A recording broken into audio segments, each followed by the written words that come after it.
Okay, so this will be the very first video for the channel. I'll basically be doing as pure as I can make these YGO deck builds. If you haven't noticed from the title of the video, this is a pure Harpie Lady deck build. This is one I've been working on for quite some time. I have ran this time and time again. I feel like I've got this as good as it can be within its own archetype. You're not going to see triple Ash Blossom. You're not going to see triple Infinite Impermanence, not an abundant amount of hand traps, things like that. You're not going to see Link Karibo in the extra deck. You're not going to see Boral Sword, things like that. This is as pure as I can run Harpies, and I feel like this is as good as it can be currently with all of its support, I guess. And like I said, it's taken me years. It's my personal favorite deck of all time currently.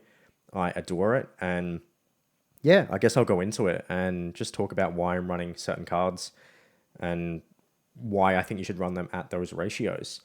So to start it off, we have my favorite Synchro, purely because of the design. I think they did a fantastic job with it.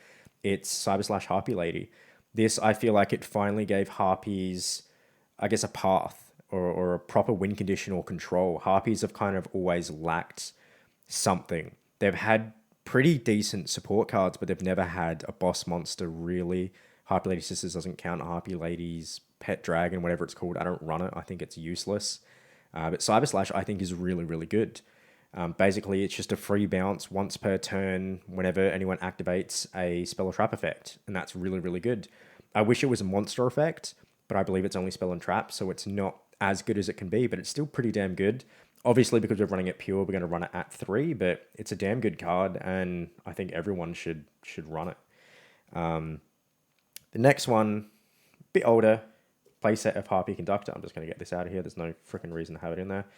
Harpie Conductor, it's a good card.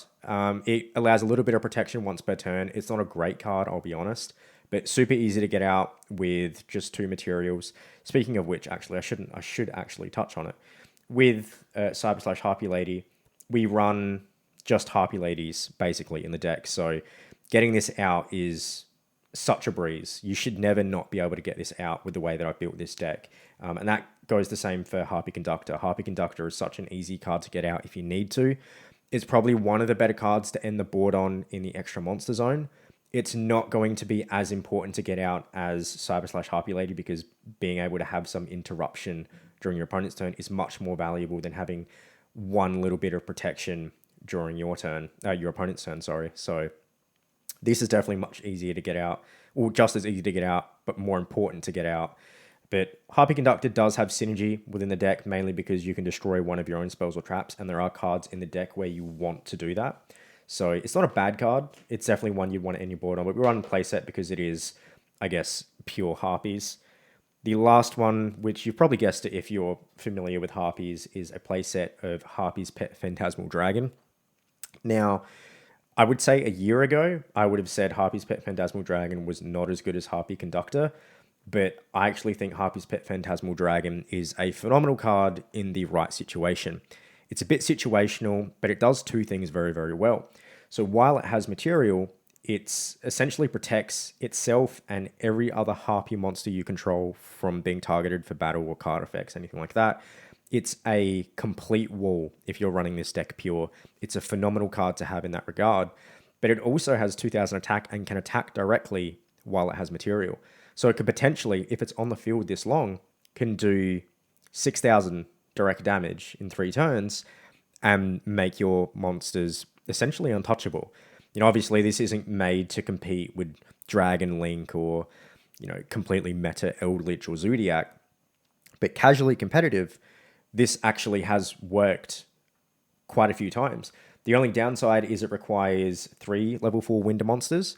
Now, every single monster we run in this deck is a level 4 Wind monster, but it does require the most materials as Harpies, Cyber Slash Harpie Lady, and Harpie Conductor both require only 2 materials. So it's a little bit harder to get out, but if you do need it out, in situations where you do have it out, you will be very, very thankful it's in the deck. So that's the extra deck. Like I said, there's no Link Karibo, no Boral Sword, anything like that, no Appaloosa, but this is as pure as I can make it, and I'm very, very happy where it's at. So that does it for the extra deck. For the main deck is where things get really, really exciting. The best main deck monster in the entire archetype is Harpie Channeler. If you don't run Harpie Channeler at 3, I'm going to be honest, you shouldn't be running Harpie Ladies. Harpie Channeler is your combo starter. Harpie Channeler is the best card to have in this deck. It just allows you to, once per turn, send any Harpie card, not just monster, any Harpie card from your hand to the graveyard to special summon a Harpie monster from the deck. So that cheats out so many monsters, and it doesn't negate their effects either. So this can discard any Harpie card, bring out any other Harpie card to the field, and it would get its effects if it's the correct one you choose. So going off of Harpie Channeler as your best combo starter, you're going to be running a playset of Harpie Perfumer. This has gone down in price. Luckily, it got reprinted in Legendary Duelist 2, I think, something like that. Phenomenal card. So basically, the play will be Harpie Channeler, discard a Harpie card from the hand, basically always going to be going into Harpie Perfumer. Harpie Perfumer, if it's normal or special summoned to your side of the field, search a spell or trap with Harpie Lady Sisters in its text. But if you control a level 5 or higher Harpie monster on the field when this is summoned, you can search 2 cards instead with different names. Any kind of searcher in the Harpie deck is really good. There are certain cards we're definitely going to want to see with Harpie Perfumer, but it's such an easy combo extender. To be able to start the combo with Harpie Channeler and then continue the combo with Perfumer is really good. And I'll show you what kind of cards we're going to be searching for with Harpie Perfumer shortly. But the fact that you can get us 2 searches off a summon potentially is really powerful. The next card we're going to run in the main deck is a playset of Harpie Oracle. Harpie Oracle is very similar to Harpie Perfumer. It's definitely not as good because it's a little bit slower, but it does have an upside to where its drawback is. So Harpie Oracle can recycle from the graveyard 1 spell or trap with Harpie Lady Sisters in its text. So rather doing it from the deck, it's from the graveyard, but it's during the end phase. I don't know why it's during the end phase. It's a little bit harsh, but I guess its special summon effect kind of is where it makes up for that drawback. So if you control a level 5 or higher Harpie monster, you can special summon Harpie Oracle to your side of the field, and it will still get its recycle effect during the end phase. So it can work. You can go from Harpie Channeler, discard a card, go into Perfumer, and then search a card. You will have these 2 monsters on the field. You can then synchro them off or link them off, or actually synchro these off. And then you can then special summon Harpie Oracle because you now control a level 5 or higher monster. So there's a lot of plays you can make within the Harpie archetype. Harpie Oracle is a great one because it can special summon itself, but we do want to recycle cards from our graveyard into our hands, and I'll tell you why, because there's a specific way I run this deck. The next one is a playset of Harpie Harpist. So this is where you can kind of tell with the immediate drop-off in, I guess, the combo extenders, the combo starters. This is nowhere near as good as Harpie Oracle. It's nowhere near as good as Harpie Channeler. It's nowhere near as good as Perfumer, but it is good in its own right. I don't use its first effect ever. So if you normal summon this card, you can bounce 1 card you control, bounce 1 of your opponents. It's not good because it requires the normal summon specifically. So that's such a really big drawback because we generally want to normal summon into Harpie Channeler if that's the card we have in our hand and we need to get into combos. Harpie Harpist, the reason I run this as a playset is actually because of Harpie Channeler. So Harpie Channeler, like I said before, you have to discard any Harpie card from the hand to special summon a Harpie monster from the deck. Harpie Harpist has a second effect where if this card is sent to the graveyard during the end phase, search a winged beast monster with 1500 or less attack. And that can search out another, Harpie Harpist. It can search out a Harpie Oracle, and it just can search out many Harpie monsters within your deck. So not only is it the perfect target for Harpie Channeler to discard from the hand, but you also get an end phase search. So you could potentially go from, where is Perfumer? You can also search Perfumer with Harpie Harpist as well. So you normal summon Harpie Channeler, you'll discard Harpie Harpist, you will special summon Harpie Perfumer. Harpie Perfumer will get you search of a spell or trap, and then during the end phase, Harpie Harpist will get you a search, And then if you happen to have Harpie Oracle in your hand, you can special summon that because you'll generally control Cyber/Harpie Lady, and then you'll also get to recycle from the graveyard as well. So there's just so much which can be done if you have these two in the hand throughout the turn, especially the end phase. Like I said, it's not as good as this, but compared to Harpie Dancer and a couple of the other ones, this is the best one to run in the deck, especially if you're wanting a target for Harpie Channeler. So that's why I run it at 3, because I want that search. Being able to get ready and set up for the next turn is very, very important. The Harpie Lady 1. So I see people run Harpie Lady... Actually, no, I never see people run Harpie Lady 2 and 3 because 2 and 3 are absolutely atrocious. But I see most people run Harpie Lady Sisters instead of Harpie Lady 1. So if you don't know Elegant Egotist, we will special summon either a Harpie Lady card specifically. Well, not card, a Harpie Lady. This card's always treated as Harpie Lady. So is Harpie Lady 2 and 3. And then Harpie Lady Sisters, you can also run in the deck as well. The reason I don't like running Harpie Lady Sisters at all, spoiler alert, I run Harpie Lady 1, I don't run Harpie Lady Sisters, is because Harpie Lady Sisters is a level 5 and completely bricks the board. And especially if you draw it, it's a complete brick as well. You can't go into Cyber/. You can't go into, or you can go into Conductor, but you can't go into any of these two if you have Harpie Lady Sisters as the target. You just can't. Whereas Harpie Lady 1, being able to special summon it from the hand or deck with Elegant Egotist is really, really good. That and being able to provide a 300 attack boost is pretty good, considering Cyber/ is our strongest monster at only 2600, which is quite weak. But if you get Harpie Lady 1 on the field and Harpie Lady, Cyber/Harpie Lady, then 2900's not bad all of a sudden, considering how easy that is to get out. So that's where I want to play set of Harpie Lady 1. That and, if we've got one in the graveyard and we've got one in our hand, we're going to need one in the deck because we don't want to use our hand and we can't special summon it from the graveyard.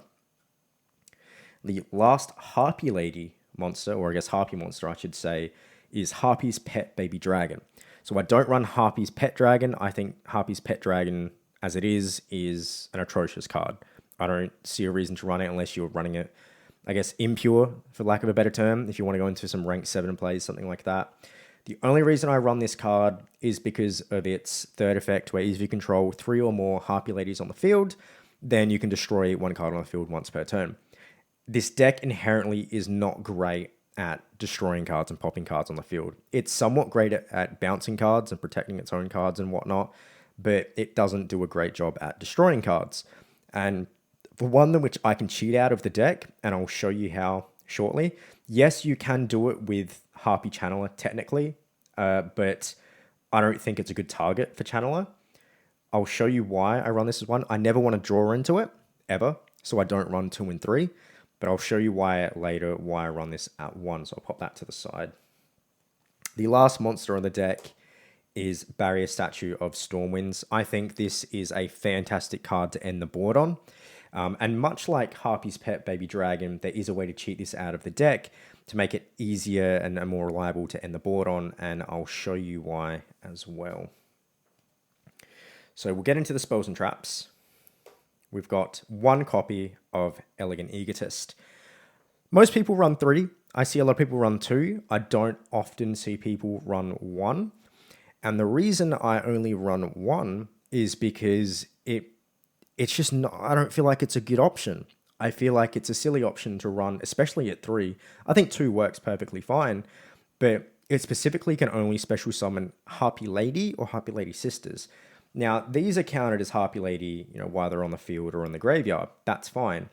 But from the deck, that's Harpie Channeler. Whereas Harpie Lady 1 is Harpie Lady. Harpie Lady 2, Harpie Lady 3, they're Harpie Lady. So that's a target for Elegant Egotist. Now, that's why we run 3. If we have Harpie Lady 1 in our hand, we generally want to keep it in the hand, maybe have it as a target for Harpie Channeler, or if we need something on the field, we can just normal summon it.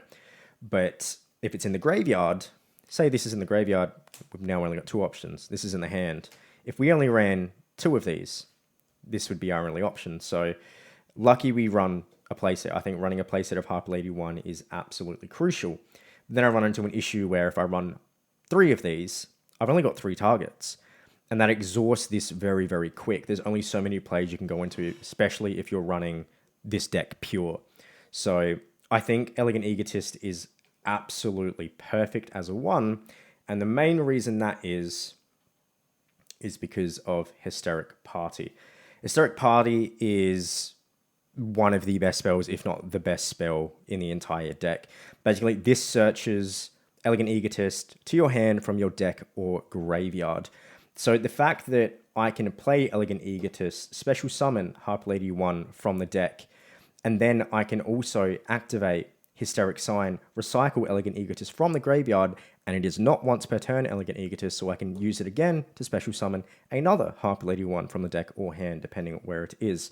That is why I don't run multiple copies of Elegant Egotist, because these are so often going to be in the graveyard because they're going to come on the field and go, come and go. Hysteric Sign allows us to just recycle Elegant Egotist when we need it. But the main reason I run Hysteric Sign at 3 and only this at 1, because Hysteric Sign is one of the best searches in the entire game, in my opinion. So it has a drawback. So during the turn, during the end phase, besides the turn this was sent to the graveyard, you can, I think it's that, or you can only use 1 effect per turn. I think that's what it is. I'm just a bit stupid right now because it's late. But basically, during the end phase, you get to search 3 Harpie cards. So it's not 3 cards with Harpie Lady Sisters in its text. It's not 3 spell or traps. 3 any Harpie cards. That can be your Harpie Lady 1s. That could be your Perfumer, your whatever you want. Any of your spells and traps, which we'll get into. Hysteric Sign is the best spell to run in this deck, and it's the reason it frees up spots to run less Elegant Egotist. So like I said, the only drawback is you can only use 1 effect per turn. So if I activate Hysteric Sign to get Elegant Egotist back from the graveyard or to the deck, and I destroy it the same turn, I'm not going to get its end phase search effect. So you've got to time it, which is kind of where Harpie Conductor kind of comes into play, because you can destroy a spell or trap you control to prevent the destruction of one of your monsters. And generally, you're going to want to destroy Hysteric Sign because it'll be your opponent's turn, generally. But that is the best. You have to run that at a 3. If you don't run that at 3, I'm unsure why you're running Harpie Ladies to begin with. Next one is 2 copies of Harpie's Feather Rest. Sorry. I don't run this at a 3 because 3 bricks way too often. Basically, target 3 Harpie Lady cards, target 3 Harpie Lady and or Harpie Lady Sisters in your graveyard, return them to the deck, draw 1 card. So it does require a bit of setup, but with how I've shown you how easy it is to combo with those monsters previously, getting 3 Harpie Ladies in the graveyard is a breeze. It is never not going to be difficult. But the main reason we run this, drawing 1 card for that setup, isn't great. That's not really going as a positive. But because we're always going to be going into Cyber/Harpie Lady, we get an extra draw. So if we control a level 5 or higher Harpie monster, we get to draw 2 cards instead of 1. So being able to recycle our Harpie Lady 1s, which we want in the deck because we want to special summon it with Elegant Egotist from the deck. So we get to recycle this, and we get to draw 2 cards because we control a level 5 or higher Harpie monster. This card is amazing. This is going to be the card which you're going to generally search with something like a Harpie Perfumer if you need it at that moment. It really helps you get into certain cards as well. Being able to draw 2 cards with no drawback is really, really powerful. So I run that at 2. I don't run it at 3 because it just bricks a bit too often. So I think 2 is the sweet spot. I run 2 copies of Harpie's Hunting Ground. This you don't need to run. I don't think it's absolutely crucial, but I do think it's important. There are decks like Eldritch and such which, get very back row dependent. If you're versing a Roma or mill Ghost Trick, this is a very powerful card to have because you can just clear their back row entirely.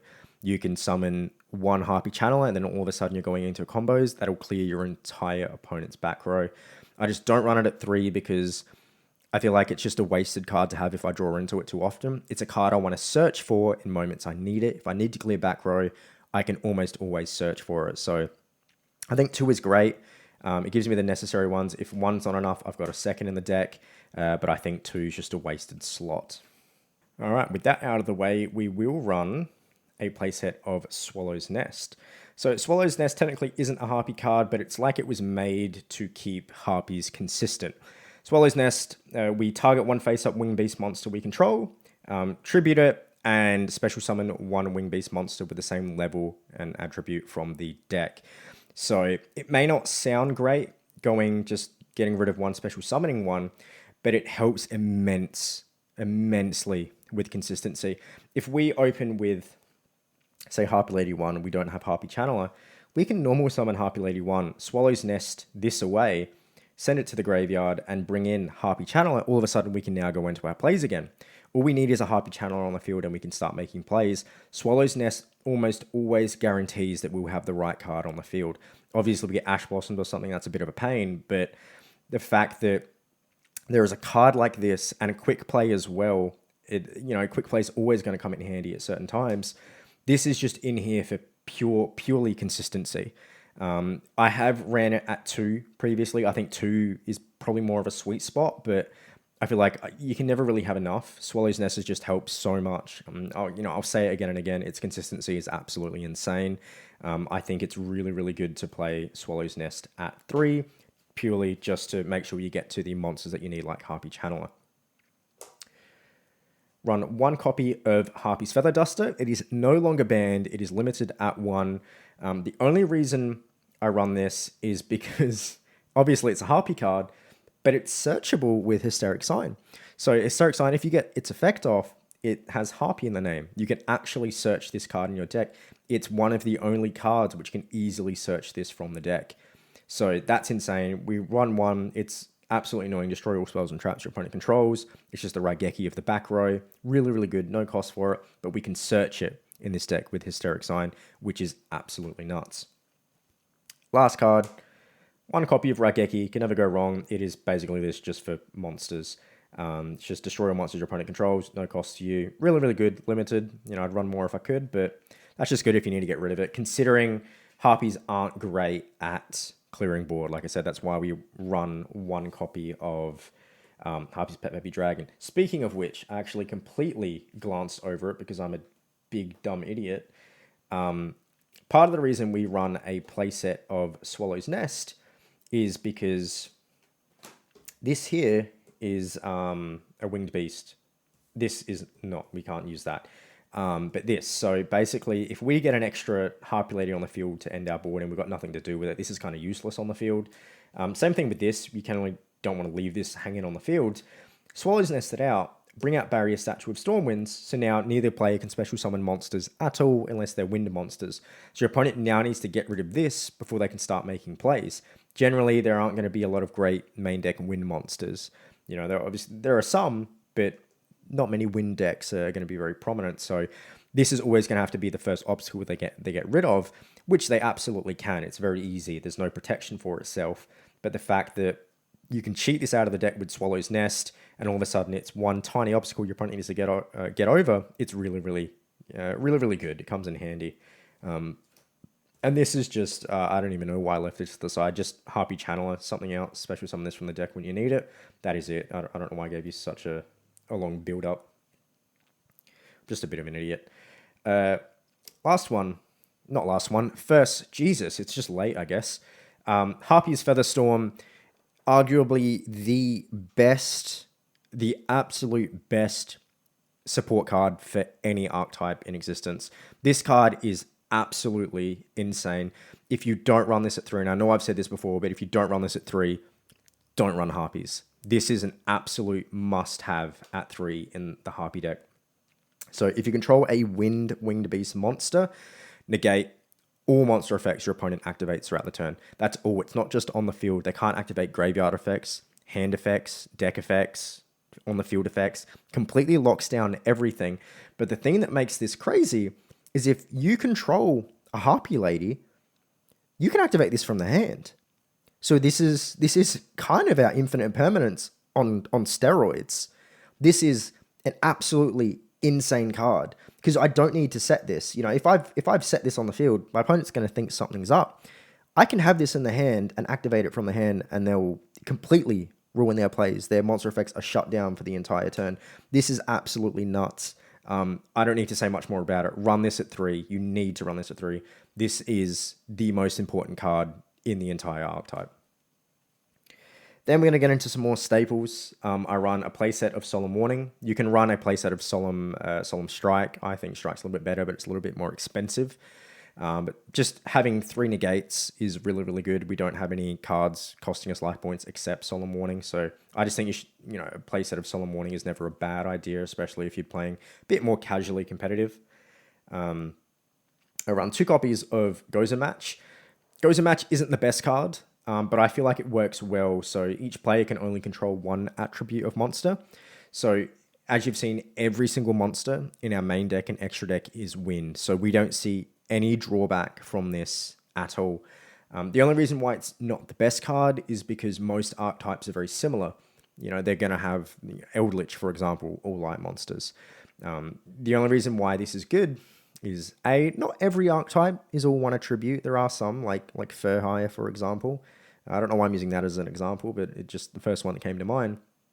Another one's Altergeist. They're a bit more relevant in higher tiers. They have a range of attributes, so this does shut them down. They need to get rid of this first. But the main reason is extra deck. You're going to run into people which have Appaloosa, Link, Karibo, Boral Sword, Topologic, things like that. They're going to be a variation of attributes, and they need to get rid of this before they can start going into some of those crazy meta plays, which we're kind of all sick of seeing sometimes, I will admit, which is why this is purely competitively casual. But Gozen Match does come in handy. I don't run it at 3. 3 is way too much. It's bricky. You can run it at 1. I think 2's kind of the sweet spot I found for the countless times I've ran this deck. 1 copy of Lost Wind. You can absolutely take this out for something else. I just feel like it goes with the theme. Having Harpie's Featherstorm, just being able to negate absolutely everything. Lost Wind's basically 2 negates on a monster which is special summoned. It's really, really good. I don't think it's a must-have. You can take this out for something else if you'd like. But I think it's good to have in this deck just for a little bit more control over the pace of the game. The last card is 1 copy of Icarus Attack. So just tribute 1 Winged Beast monster and destroy 2 cards on the field. So it works everything we have besides our Pet Phantasmal Dragon and Pet Baby Dragon. Everything else is a Winged Beast monster, so it's a target for Icarus Attack to tribute. And being able to destroy 2 cards on the field is really, really good. You've just got to be cautious because it has to be 2 cards. It's not up to 2. So if your opponent only has 1 card, you have to destroy 1 card you control as well, which isn't too bad sometimes. You do want to get rid of Hysteric Sign. You want those searches in the end phase, so it can be very, very important. But I only run 1, 2 kind of bricks. 3 is an absolutely horrible decision. I wouldn't advise running it at 3, but it's kind of like offering to the Snake Deity for reptiles. This is in the same vein. So that's it for the deck builds. I'm a big fan of the Harpie archetype. I adore where it is. It just got new support announced with the new Harpie Pet Dragon. I'm excited to see what that's going to do. But yeah, like I said, this is purely competitively casual. It's not going to be anything which is going to tear up the meta. I have won against some meta decks running this, and it's been very, very satisfying. Because not many people run, a purely just a weird pure Harpie deck. But yeah, that's it. Next one I'll probably be pure Time Thief. But I enjoy these pure decks. They're really, really fun to do, to see what I can get out of them, in a pure sense, -1 or 2 cards. So that's it.